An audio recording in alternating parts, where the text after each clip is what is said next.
On ne peut pas dire que la pratique religieuse soit très exigeante à Campagnole. Il y a donc une messe une fois par mois.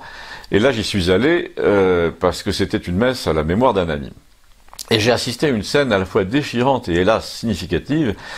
Le curé était tellement vieux, tellement fatigué, avec ses sandales de cuir, son pantalon d'été chiffonné sur ses chevilles et son vêtement liturgique vert et or qui scintillait dans le seul rayon de soleil qui tombait du vitrail au-dessus, qu'il a d'abord marmonné un sermon sur l'humilité, avec une voix presque inaudible, avec une argumentation hésitante, en nous disant, entre deux phrases, « Pardonnez-moi, mais ça va pas du tout en ce moment, j'ai un peu de mal à trouver mes mots. » Mais quand même avec un sourire assez gentil et rassurant, qui nous a donc rassurés. Et puis ensuite, et là c'était nettement moins rassurant, au moment clé, au moment paroxystique de la messe, qui est la consécration, le malheureux qui depuis le début, j'ai bien vu, cédait de son livre pour lire les paroles de la liturgie, ne pouvait pas lire à la fois et lever l'hostie, donc au moment de dire la nuit où il fut livré et d'entrer librement à sa passion, etc., il a quitté le texte des yeux, et là, après des milliers de messes qu'il avait dites, une vie entière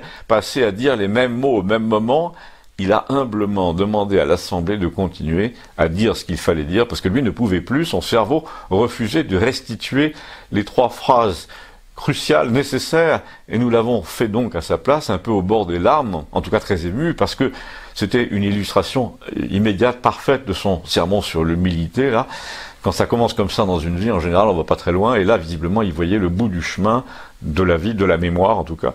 Il subissait une espèce de révélation humiliante, un peu comme un pianiste qui devient sourd ou un peintre aveugle, et il nous la cachait pas en plus. Dieu lui reprenait les clés, il n'essayait même pas de donner le change, il n'essayait pas de garder une contenance, il avait un petit sourire navré qui voulait dire « je peux plus marcher, désolé, allez sans moi ». C'était vraiment digne d'une scène de film, mais honnêtement, qui mettrait encore en scène un vieux comme ça, un vieux prêtre dans un film? Déjà, dans un livre, quand j'en mettais un autrefois, mon éditeur me disait « mais c'est pas vraiment l'idéal dans le contexte actuel », à quoi j'y répondais « ben, vous n'êtes pas non plus l'éditeur idéal dans le contexte actuel, parce qu'il faut un peu de courage et vous n'en avez pas ». Autant dire que j'ai pas gardé cet éditeur très longtemps. Et c'est surtout là que je voulais en venir, parmi tous ces gens que nous étions, un peu gêné à la messe et qui disait à la place du curé les paroles cruciales de la consécration, il n'y avait strictement personne en dessous de 50 ans. Et la plupart avaient nettement plus de 70, ce qui faisait qu'ils connaissaient la liturgie. Il m'est venu à l'esprit que si nous avions eu, par exemple, dans l'église, les membres au complet d'un centre de jeunesse ou les élèves d'un collège religieux en camp de vacances dans le coin, eh bien, jamais on n'aurait entendu 50 voix comme ça dire la nuit où il fut livré, le Seigneur prit du pain, etc., à la place du curé, parce que tout simplement les jeunes n'auraient pas su, ou pas assez su pour la plupart, les paroles de cette liturgie pour prendre le relais.